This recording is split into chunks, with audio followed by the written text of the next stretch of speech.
Et à 8h-7, ce vendredi 11 octobre, on va parler cinéma avec Charlotte. Charlotte qui a beaucoup aimé ce dernier film de Xavier Dolan, Mathias et Maxime, qui sort mercredi prochain. Un film de Xavier Dolan, québécois, Laurent, qu'on surnomme dans le milieu du cinéma le prodige, le surdoué. C'est vrai qu'il est très jeune. Très jeune, il a 30 ans. Et à seulement 30 ans et en l'espace de 8 films, il est déjà lauréat de 3 Césars, 3 prix à Cannes, un prix à Toronto. Il a commencé très fort, à 20 ans, son premier film. Il avait 20 ans, pof, quinzaine des réalisateurs. Et ce film-là, Laurent, était en compétition à Cannes cette année. Et c'était sa 6e sélection.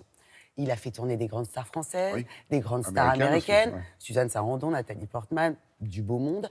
Là, ce sont des acteurs québécois, des locaux, qui sont ses amis dans la vie. Eh bien oui, tant qu'à faire, puisque c'est un film qui célèbre l'amitié et qui raconte combien nos amis tiennent une place importante dans notre construction et dans notre rapport à la société. Il joue aussi, hein. Il joue aussi, ce qui n'était pas le cas depuis longtemps.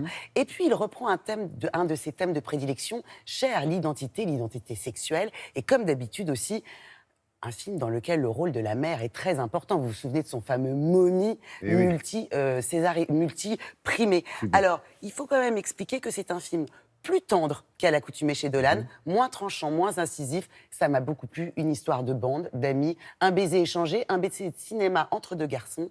Forcément, ça va chambouler leur vie. On a rencontré Xavier Dolan. Bonjour Xavier. Bonjour. Est-ce que vous êtes déjà embrassé avant? Jamais fait de la vaisselle, là, ce Parce que c'est ça, la scène que vous allez jouer dans le court-métrage d'Erika. Le gars qui se french. C'est un film sur la difficulté à trouver sa place dans la société, dans son identité, dans la vie. À quelle période vous avez eu le sentiment d'avoir trouvé votre place, d'être centré, de dire « je suis bien là » ?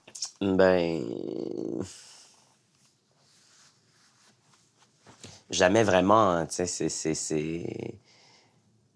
L'idée avec cette place-là, c'est qu'elle n'existe pas. Je l'ai compris très jeune, et puis j'ai essayé de la faire moi-même, cette place. Et puis, plus je grandis, plus je vieillis, plus je fais des films, plus je la comprends, plus je la trouve, plus je la crée aussi.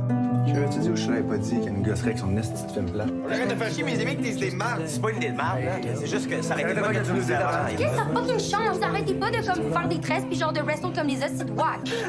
Ça a été difficile au début. On m'a dit que j'étais trop jeune pour faire des films, que j'étais une imposture, une sensation d'une fois avec le premier film et tout. Puis j'ai jamais perdu l'envie de faire des films. Mais de film en film, j'ai toujours quand même été confronté au rejet de certains collègues dans l'industrie. Où finalement, ça s'est atténué avec le temps. Je me suis fait des amis réalisateurs. Puis le Festival de Cannes m'a toujours accueilli, évidemment, m'ont fait une place.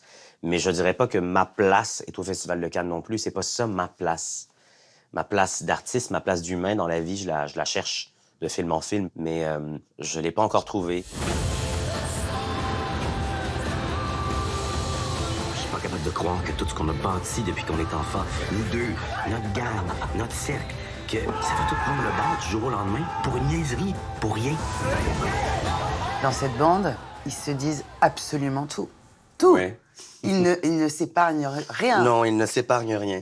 Vous aviez une bande dans votre jeunesse où vous étiez plutôt solitaire? Je n'avais pas de bande comme ça dans ma jeunesse et j'étais solitaire. Et puis c'est dans la deuxième moitié de ma vingtaine que j'ai commencé à vivre l'expérience de la bande d'amis. Ça a donné une espèce de sens à ma vie encore plus grand que le sens du cinéma ou le sens de la création, qui évidemment m'ont donné un sens, m'ont donné un but. Mais ils m'ont jamais donné d'équilibre, alors que cette bande d'amis m'a donné un équilibre. C'est ça la beauté de la jeunesse. Avoir 30 ans. Avoir encore le temps. J'avais vraiment envie de parler d'amitié.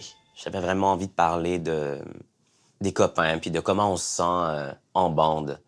La façon dont cette bande nous tient ensemble, dont elle nous donne ce sentiment de sécurité. De famille, c'est comme une famille. De famille, oui, c'est comme une famille. Mes amis sont devenus aussi ma famille, puis je suis un peu amoureux de mes amis. Donc, pour moi, l'amour, la famille, l'amitié, finalement, ça ne fait qu'un. Merci Xavier, bravo. Merci à vous. Voilà, ça sort mercredi prochain. Et ne manquez pas, pour l'heure en salle depuis hier, un très beau film, Sœurs d'armes. Premier film de Caroline Fourest, une essayiste, une journaliste, qui nous fait suivre le combat, le quotidien des femmes yézidis. Je vais y arriver. Donc un sujet tout à fait d'actualité. C'est un beau film. Merci beaucoup.